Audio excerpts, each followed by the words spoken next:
Hi, Ben here from Supercoach Insider, bringing you my team into round 6. What a journey it has been. I was sure I was going to slide in rankings this week, like absolutely sure. And I'm going to go through a few things that I may have rediscovered and things not to do. So there's going to be a little bit of that. And yeah, back to the old Supercoach one-on-one. So I'm going to explain my thought process, my journey. And I said last week, don't overthink things, because I was overthinking things and I didn't bring in, I think I tried to get a little bit creative with it, and I brought in Rouston instead of Phillips, and I was just like, hey guys, like, don't overthink things, right? And speaking of don't overthink, SC Insider 100, like, subscribe, please do continue the support. And I've been kind of dreading this video a little bit, not gonna lie. Look, for better or worse, I will definitely put this out there. I have a feeling it's not going to be my year, mainly because I've kind of butchered a couple things that I don't think I would normally butcher. So, I've got a 10-week-old baby. I did a lot of my research early. I kind of tried to piece a few things together, and I had a really good starting team. I mean, outside of the fact that I kind of ignored the small forwards in long, which was, regrettable, I had a good starting team.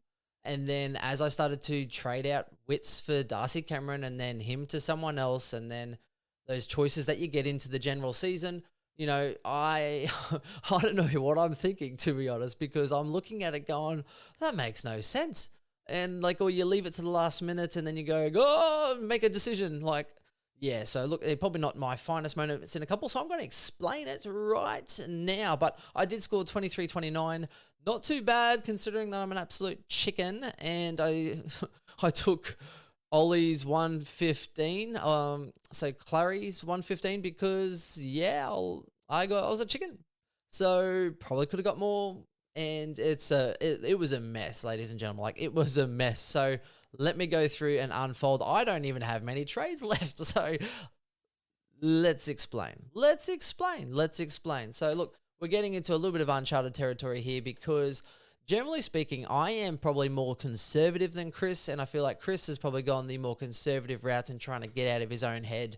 And then here I am trying to make decisions and make moves. But at the end of the day, what happens is if you make a move and not other people are with you in that move, then things can backfire a little bit. So what has happened is I went outside of ignoring, as I said, so Long and say Davies, my team was actually quite solid. I went early on Filippo to kind of free up cash, so I knew I wanted Dacos. So that was the issue I had early on in the season. Now, probably wasn't the best decision, because then, not only did I put in more money to it, but I wasn't sure which rookies were going to stand up at that current point in time. I didn't know that Chandler was going to show up, so that would have been a good option there. So, and Filippo hasn't actually made heaps of cash, which is probably a little bit of the issue there, because he's only made about 90k, and I actually used a trade to bring him in. So I kind of feel like I need to ride it out, and I think he will spike in cash at some point, but it's just a little bit annoying in that sense. So for me last week, and the big issue was the week before that, I brought in Rouston instead of Phillips, which hurt. And I had the opportunity to bring in Phillips again this week. But when the teams came out, so there was the bloody Thursday night into the Friday night and the 5-10 game, which was an absolute nightmare, because teams for the weekend dropped 10 minutes before the game. So I'm trying to look at this, and then I'm like, holy crap, I have so many outs on my team. Because I was like, Mackenzie, you had Rouston, you had Constable, I already had a loophole in Madison. And then also Madden, and I also had a loophole in Sin, because remind me not to do that next year with the double loophole. And it's not something I normally do, but because of the some of the forward mids and stuff that I had in, forward mids in my midfield, and then, Sheasel, etc. So I was able to then loophole, which did work out for a few weeks. But now with the sub rule killing people, like Mackenzie killed by the sub. Oh, he's a young player, let's manage him, so let's just give him half a game. Well done. That's great for you, Hawthorn, but not great for us. So that's the challenging part from it. Jinby cops a few knocks and banged up from Sniper Dangerfield, so then he gets subbed out of the game to get managed and rested up. So it's a painful world out there. And then you have people, like Johnson, who played 3 games and on the third, gets a 67, and now they name him in the midfield. But because he was sub for 2 weeks, all of a sudden he's now, 20k more or something, like a 139k Roberts, who's definitely a good option. He was sub for maybe 3 games, actually dropped in price, which was nice, but then had a good game and back up he goes to a 130k. So these are the issues that we're having. And that's why I didn't mind some of these more expensive players early, because, if you think they're best 22, etc., then there's less risk of that and it just might take longer. So, Lord and behold, you have Oscar Allen, who looked like maybe a bad pick for the first 2 to 3 weeks, has then gone, I think, 2 out of the last 3 weeks, he's gone really big. So go figure. He looks like he's now on track for a 150k, and that looks all well and good for him. So I went in, teams were announced. I didn't even notice that Mackenzie was actually named sub via the press. Like, as in, again, so 10-week-old baby trying to juggle 2 kids, and it's fantasy football is not a friendly family game if you have young kids. Like, I can tell you now, because I am an absolute mental space cake. And then I'm looking at things going, like, why am I doing this? Or why did I do that? So I'm going into this game going, oh, crap. Like, Gold Coast to play. And by the time I look at my team, Constable's now locked on my bench. I've got all of these donuts. So I'm like, I'm going to have to actually get a little bit aggressive here, because at that point you had Roberts and Johnson. They were just subs. They didn't actually come out and perform well, let alone play well enough to secure their role for this week. So I went in going, oh, like, we've got Wagner. Do I go early on Wagner? I'm like, maybe not. Maybe I'll just need to see him for a week. There was not much on the horizon as far as when teams were announced and then going into Friday night. Now, I was like, oh, crap, I'm going to have to try and make some moves. So I was like, well, Samson Ryan, maybe I'll go Samson Ryan's got good job security. I don't know about scoring potential. Maybe I'll do that. I was like, oh, but he's 150k. Young, I could have got earlier, but he was 130k. So I was like, but look, there could be some cash to be made there. But the issue was, I was like, I have to play Young on field, which I did not want to do. I was like, oh my God, why did I have Constable like locked out on my bench? Because I could have just played like Filippo in my midfield. I could have played, I had to flick Jinby into the midfield. Like, it was a mess. Like, that whole period of that lockout. And then in my head, I'm like, I need cash. I need people. There's not much on the horizon, so I'm going to have to take a risk. And stupidly, and it's a twofold risk, I actually brought in Clark. Now, I blame whoever it is out there on YouTube for getting this guy into my head. Again, the overthinking element, because he did well enough, but he's on an extended bench. He might even get dropped this week. I end up just flogging off like Rouston, because I was like, right, mate, I need cash. I was like, Perryman, I was like, we'll be back. You're not going to get a game, and you're going to be probably sub, if not play. So you're going to get killed like Mackenzie as far as your cash generation. In the end, he comes out and actually scores half decently. I was like, oh, well done. You played a half a footy and got like some good Supercoach. Well done. And then Green gets suspended. So then he's also named this week. So I cannot catch a break as far as that part of it. And it's stupid on my part, but I was like, you know what, mate, you're done. You're cooked. You're 150k. I can't even, like, everyone else was at least, it was either keep him or keep Sin. And I was like, well, that 30k could come in handy. So then I was just like, get out of my side. It was real spiteful. So, mate, GWS. Every year, GWS. Next year, GWS. So, don't do it. So the issue was, I was like, Clark, I was like, hey, like, let's get a bit fancy with it. Let's just spend the extra 40, 50k and get a guy who's actually, like, forward flank, plays a little bit, like, kick some goals. They've got a soft draw coming up, etc., etc. And had a look at his stats, and I was like, okay, so he had like 20 disposals the week before that. Even both weeks when he got like a 60 and then an 80, I was like, that looks pretty good, right? And I was like, okay, like, with the injuries, I was like, surely, he has to have some kind of security coming up. So, and he had like 75% time on ground with 20 touches. So I was like, okay, this looks pretty good. But the issue is that I never really watched him before, like, in depth and properly. So that game was horrible.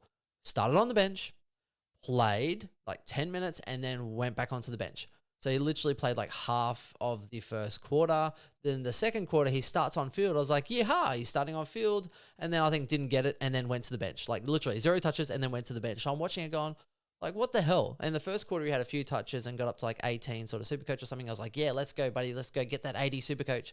And it wasn't until, I think it was like third or fourth quarter, probably the fourth quarter really, where they gave him more time on ground. And then he kicked a goal. I was like, okay, so he ended up managing to get through like a 64, which I will take at this current point in time, but it didn't fill me with confidence. He went from being like a 75% time on ground person to 60% time on ground and didn't look that great. So outside kind of player, which I wasn't hoping as much. I was hoping like that link up sort of forward, but Yeah, so that's where we're at. So look, I'm really hoping, and if you are out there and you're one of the 500 people that got fancy and brought him in, so again, the overthinking element, yeah, look, fingers crossed for me, because if he plays this week, I'm hoping that they then, Richmond have some really soft games coming up as well. So I'm hoping that he's named, first of all, after the D's, Gold Coast, West Coast, at least 2 games there where I think they should do well. So maybe not the easiest run in the world, but those 2 games, I'm like, hey, mate, come on. Maybe against West Coast, kick a couple goals, please, and just get me a little bit of cash gen so I can bugger you off. So the second part of that, which was the error, and I should have just gone Rouston, knowing that if Gawn played, he might play forward or get subbed or whatever. But anyway, I wasn't that keen on him, as you know. Tall forward, did better than I thought in the week just gone. But more importantly, and Chris has reminded me on this fact since then, cash is key. And I don't know how I've gone, hey, let's just spend $200,000 on someone. Like, that's how bleak things were looking in some elements, like, and how just not to myself, I think some of my rationale is. Like, there's some things where I'm like, why would I do that? Like, that just doesn't make sense in what I would normally do, and in me normally playing it safe, and me making rational decisions and playing it safe and playing the numbers is generally why you kind of finish high, because you play the numbers for the long season. Whereas here I am coming out slightly aggressive and slightly erratic this year, which yeah, so I mean, look, yeah, it's in, I think when they had was it Supercoach ratings or something or other over the last few years from, was it Supercoach data? Then generally you look at top 1,000 to, 70 last year. Like, it was 1,000 the year before that, but I slid out in the last week because I had injuries. I think that was Aaron Hall's fault, and bloody bringing in, who did I bring in that year? It was Langford instead of Aaron Hall. Stupid, right? That literally cost me a top 500. Because Chris is like, hey, you should go Aaron Hall. He's like, real cheap.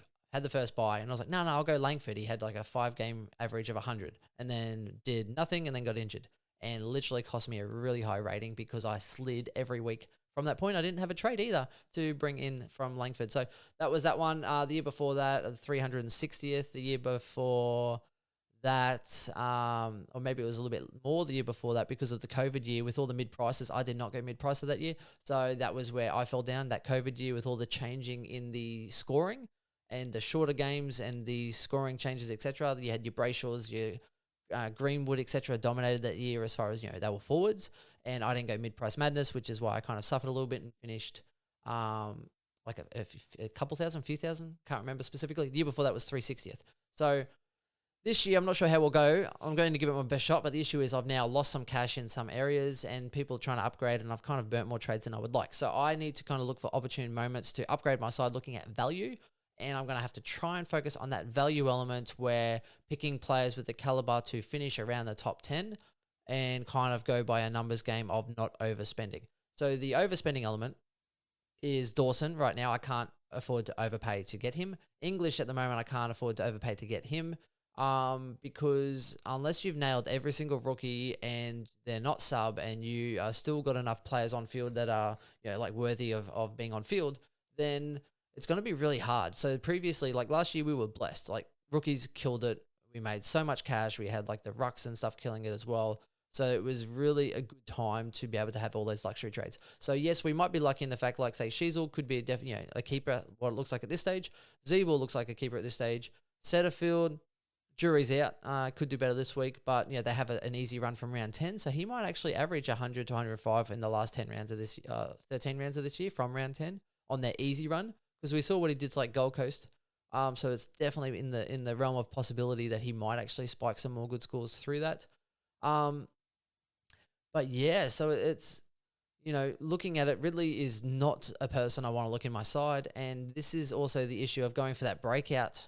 So I'm not that upset that I went Ridley based on the role he had in the preseason. Should have just gone Dacos, again, go with the numbers. But I, go with a guy that's 10% owned. That sounds like a really good idea. And his role's changed twice already. So his role was better this week, but which is why Redmond didn't score as well, because Ridley was a little bit deeper. But the issue is that Ridley also then, he did do well as far as, like meters gained, etc. But some of his kicks were quite deep in the defensive 50. And he wasn't really blasting long to get that defensive 50 rebound, etc. He was hitting up shorter options, which means he pretty much just hit up a nice kick to someone who then took it out of the 50. So I'm pretty sure that loses points because you're not getting defensive 50 rebounds. Yeah, so look, I'm sure he'll have some good games. This could be one though. Collingwood with their forward line mix-up, etc., and the game. This is one he could actually be set up for a really good score, hopefully. But I just don't like him and Redmond, the way that they're flicking between and switching, probably based on matchups as to who gets the better role. So I just don't like him. And the problem is I've got other issues in my team at the moment. I've already burnt trades. So that's the issue you have sometimes when you pick a breakout, is that I want to upgrade. So what's the point of me trying to upgrade him to and then having another rookie on field when I could just upgrade around him and then maybe just wait till his bye? So I'm hoping he averages between me 90 to 100. And then if everything looks up and I make some good decisions between now and the buys, then I could look to try and move him on then. I don't want him, but that's the issue you face sometimes when you go into those situations. So it's a little bit painful. And I hope to kind of take more note next year. And I think last year, we had, baby was 1 year old, so there was a good routine. Whereas now, if for everyone out there, there is a big step up from one kid to two kids. Like, let's put that out there. Love them both. And obviously I've got more toddler duties now with my partner taking care of the newborn, because that's how we kind of, split things up a little bit. But, yeah, which is why I made the comments about, maybe Doherty wasn't playing well because, obviously with a newborn, and maybe he wasn't sleeping as well, or, baby brain and all that. It's not that I have a big excuse, because, look, that's pretty much where we sit. So live and die by the sword, put out this content weekly regardless, because we are here to have fun. And again, it is a passion project. So ride and die, live, learn, and let's reflect, and let's try and see what we're going to do. So if you're in a situation like me, you just can't afford to be overspending. So what that means is you doing like a double downgrade to get a guy that's 620K or 650K, etc. You can't afford to double downgrade and do that third trade to then bring in someone who might average you a little bit more, because chances are they might actually drop in cash after a lower game anyway. So you're looking for opportune moments. So for that, for me, it kind of looks like, okay, well, I'm pretty keen on Sicily in a week or two's time when he drops. Now, I'd also be keen on Cornelia because he's at, 485K, and looking at dropping there as well. I'm looking at Sinclair, possibly if they start losing some games, he could really flourish. I'm looking at Parrish. Again, Essendon, soft draw from round 10, who someone was already looking at, is pretty much where we're at.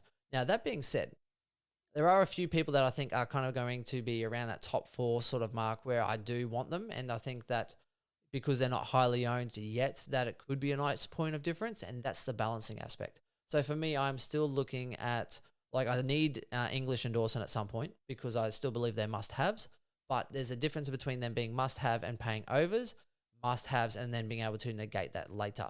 So I'm hoping that either the trip to Perth, even though, Dogs went from Adelaide to Perth, which I was a little bit upset with. I hope they went to Adelaide back and then Perth and back, which would have been better for me as far as, risk management for injuries, etc., and English, which would have been probably more favourable for me. But he is going up against 2 rucks this week, so I'm hoping he scores less.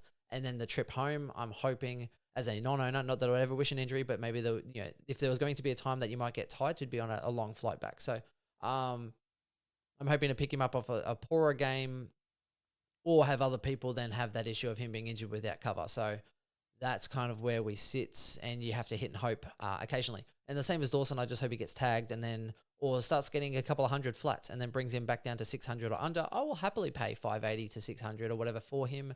Obviously, I made that mistake. So, if you haven't seen, I did a little thing, I think it was Thursday night last week after the game. So this was me getting tricky and overthinking the game again. Even though I said I wouldn't. I'm sorry, I'm just human, everyone. But I don't know if you've ever done this. I had a look and I was trying to work out if someone was tagging Dawson. So I had the trade in my phone. I had Dawson in my team, and then I think I had Stewart locked in to kind of trade him out. I was like, but then hang on, what if I'm too slow? I might get locked with him in my side. I'm like, I'll do it the other way around. So I brought Stewart in, and I had Dawson literally in the chamber, ready to go to put him in my side. And I'm trying to see if someone was tagging him, what's the matchup? Because usually they go and have some nice shots of the players, and hey, they come out in a bit of a push and a shove or whatever, and you can go, actually this person's there, and then you make your trade. Whereas because it was the first game of the gather round, there was all this panorama shots and, extremely long shot with these establishing angles and the view and this, that, and the other. And then next minute it comes into the game and it's like the siren goes, and I was like, so I literally was like, I tried to put and trade him. I was like, stuff it, trade him in my team. And then the app comes up saying, too late. And I was like, what? What do you mean too late? I did it just before the bounce, and then turns out he's on Cripps, and I was like, oh, great, what a perfect matchup. And yeah, it turns out silly me, obviously think it would be a lot, like a game, and as soon as they bounce it, someone would lock it out. But there is a timer on the app, which, again, hindsight would have been nice if I sort of had a look. I also realized that my stream, because it was like Foxtel streaming through the TV, not a Foxtel box itself, that was like also my stream is also like 2 to 3 seconds behind as well. So I'm like, not only was there a timer, which probably it works off timer, which would make sense, instead of someone like pressing a button to lock people out. I imagine that's kind of went on a timer, and my stream was also 2 to 3 seconds behind. So silly me, got locked out and wanted to bring in Dawson, but didn't. So I kind of went too late and too tricky to try and see if there was a tag and if I could escape from that scenario and be like, ha ha ha. And in the end, he just dominated so hard. Like, Cripps picked it up, he tackled him. As soon as it went out of stoppage, he just dominated Cripps. Like, spread like no one's biscuits. So it literally was absolutely phenomenal, sensational. He's had 2 weeks in a row that have been absolutely ridiculously good. So I'm hoping that now some attention will go to him more than it had previously. But what he did show is that he can match up with a really big-bodied contested mid, and if he doesn't get to that ball first, he'll just tackle them. So he did rack up a lot of tackles in that first half. So anyway, I digress. So that was the big, funny, not so funny scenario on that day. I got Lucky Young, got a 62. Feel free to tweet me out if Clark gets dropped tomorrow. That would literally be the bane of my existence. So yeah, I'm looking for value. But the difference I am looking at this week is I'm toying with getting rid of Setterfield, funnily enough. So I want Took mainly because of the draw that they're about to have. So let me just have a look. I'll click on Constable just because he's there just for show. So they play North, Richmond, D's, West Coast, Brisbane, Dogs, Adelaide, Carlton, Hawks. So at the moment, North leaked heaps of points just in the week gone. Simpkins out as well. So it's like, okay, LDU and you got Rail, etc. So it is a big game for North with Goldie's 300. So I expect they really do lift and challenge in this one.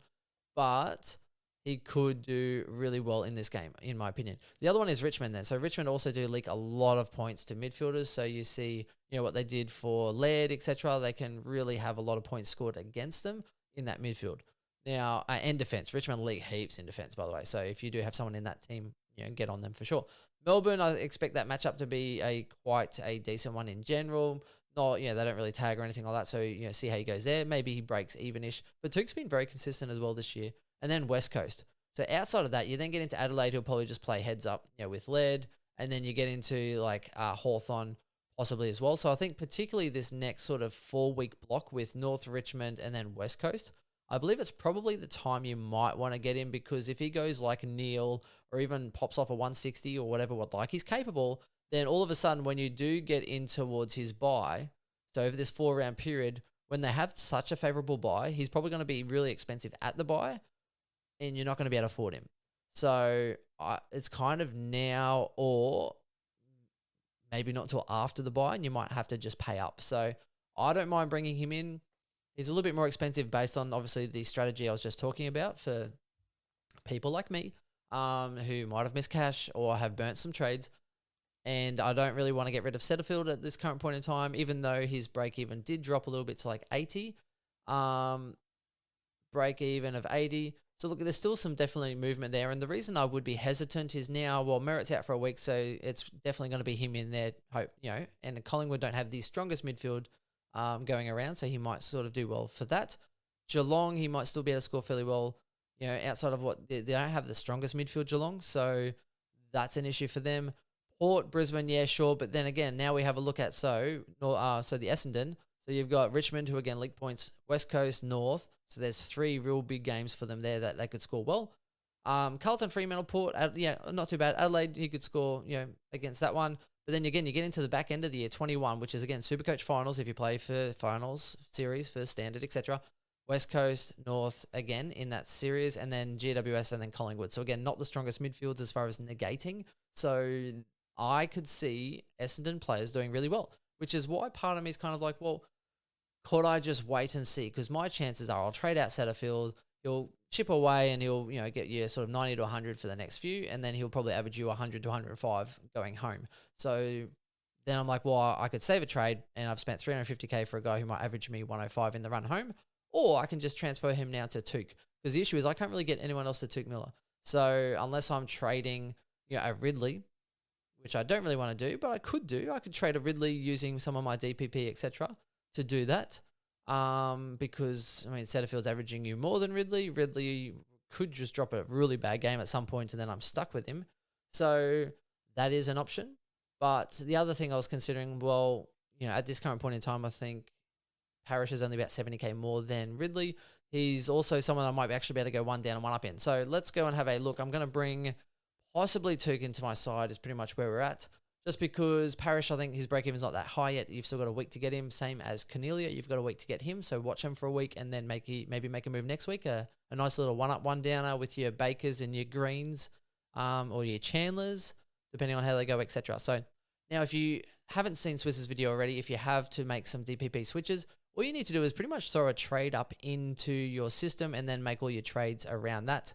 And then if you still want them, make a trade, but then reverse it as far as that one player. So here's what's going to happen.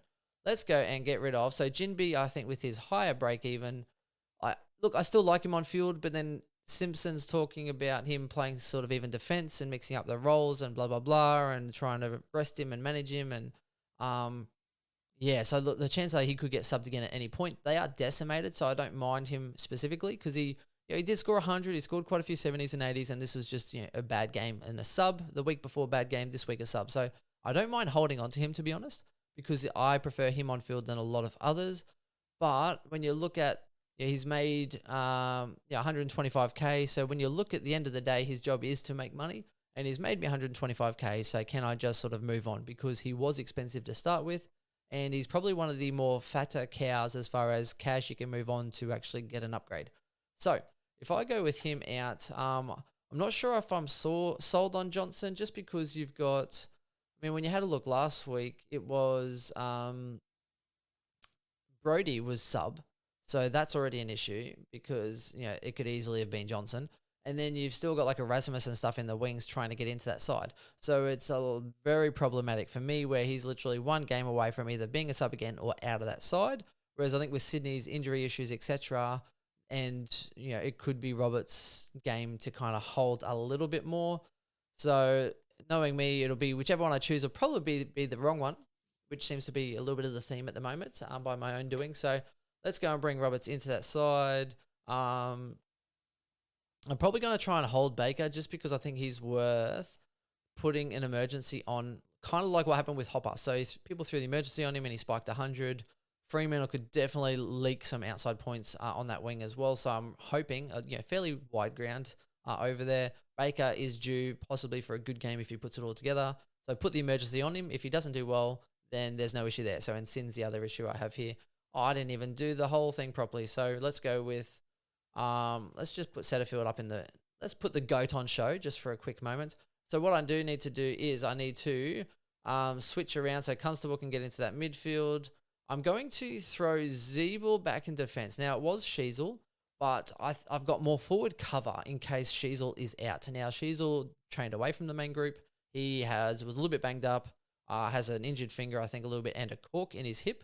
So he could be a late out, especially with Hall being named now as well. The other concerning factor was Sheasel is named on the wing. So I thought McDonald would probably push up into the midfield. Maybe they would then push someone else outside and it could be the Sheasel and Hall show because I'm like, well, yes, Sheasel can play forward. Yes, he could probably play wing, but I was like, well, McDonald's a good midfielder or has at least played midfield. And I was like, well, wouldn't you just keep Sheasel in the role he's dominating and then Aaron Hall could just play on the other side of him? But it looks like they've named him on the wing, so let's wait and see what happens there. Or he could be a late out, which is why I probably want to keep him in my forward line for this week, just because when I have Clark and Green and Filippo in that mix, I'd rather field one of them than have a Cowan or a Young or someone in defense, which would suck. So in comparison, I don't trust them as far as consistency. So that'll be the interesting part there. So once you sort of throw some of that stuff around, and that's how you sort of do your switches. So from here, I'd then say throw Filippo into this line here, select a mid, 675, and it could be Took on that sense. But let's have a look if I say get rid of. It's not going to let me do that, is it? Because I'm too funny with it. So let's just pretend to. Let's do it all again. All right, so let's do it with the first one so I don't butcher it. So Jinbi, where you at, boy? Oh, so Jinbe's done, so let's reverse. Okay, so the other one is, let's have a look at, because I haven't actually looked at this yet, so let's have a quick look in real time.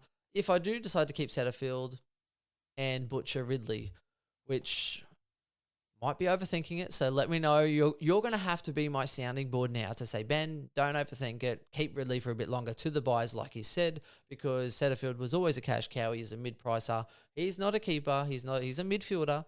Don't even think about trading him on the Setter Goat. So, yeah, you need to be my sounding board. And I need some voice of rationale because Chris and Swizz are too caught up in themselves at this moment. So, let's see how we go. All right, so let's go. Ridley, you can go. Jinby, see you later. I'm trying to do 2 because I've burnt an extra trade last week. Boost to bring in 2 rookies, and stupid me because rookies have showed up. So, let's do the switcheroo here. So Zeeble, you can get back into defensive line, which works out well. Constable's there, still not great. So let's go Constable there and throw Sheasel back into defense as well, so that way I've got some cover if I need it.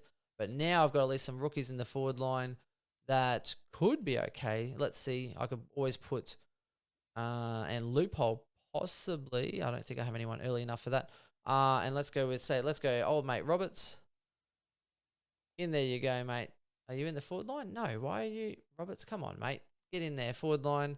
And then 700,000. So I've got definitely plenty of quiche to get that one going as well. And then it frees up a little bit of money for that. So, again, the issue, I'm not sure if I summarized it before.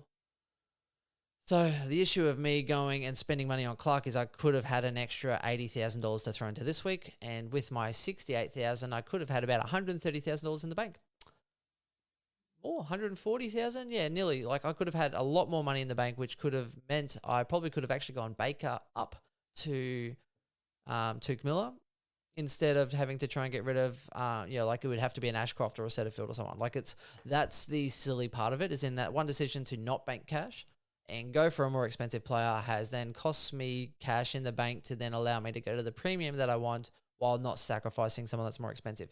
Because I can't get rid of Clark, he's not ripe yet, so I have to hold him. So now my money is invested in him on the bench even, rather than having that money invested on field. So that was the silly play by me. So always try and bank cheaper options who you think, and even just take lots of people will have to take a gamble and hope that they play at some point, if not immediately, to either get you more cash generation, but at least free up that cash to upgrade. So that is pretty much where we're at. I don't think I like this whole Ridley factor. I think I'll just have to stick with my other part. And the other option is just looking at trying to get, say, a Parish instead and saving, Setterfield. So that's pretty much where we're currently at this point in time. And so Green's obviously not playing. So Baker would be the loophole here. So if Baker doesn't do well, then I'll pretty much be then trying to play one of these other guys on field and then throw, say, Philippou back there and then sort of see how we go. But, yeah, look, a bit of a mess. Let's see if I can turn it around and stay out of it by doing some smart moves from here on. Let me know if you're with me. Let me know if you're doing smarter decisions than me at this point in time, which wouldn't be hard. But keep track of my journey as far as the ranking that I have, the trades that I have, and then probably following me for value, to be honest. If you're looking and someone that looks for value, that's going to have to be my strategy going forward. So, looking for the players that have dropped down to like 500K or etc., looking for those value options with the idea that they'll bounce back. So if you like value, that's probably going to be my angle this year. Chris will probably be going for full premium, max spending kind of top 10 style, because he's probably set up for that way. And I think Swizz looks like he'll have a bit of a blend between them. So between the three of us, I think we probably have a lot of angles covered. Not the angle I really wanted to go for, but that's where we kind of sit. And I'm not going to try and force something that I've kind of set up the other way. So sometimes you just have to look at what you've got and then realize you have to change the strategy. So I have to kind of hope for a bit of luck that the value I get will actually turn around and outscore some others, which will then give me a huge angle that way. So that's the luck element. That's the strategy element. So that's it. SC Insider 100. Please like, subscribe. A longer video than I was hoping. So yeah, let me know if you felt my pain over the weekend. Let me know if you saw the video and had a bit of a giggle at my expense, which is also okay. And let me know if you still actually appreciate this content that I put out there for, better or worse, whether you actually like the thought process on different players, different rookies, and value options, etc. So yeah, let me know. Are you going Took this week? I think I'll go Took this week. Another VC option. Can't go wrong. Let me know. Talk to you soon. Thanks. Bye.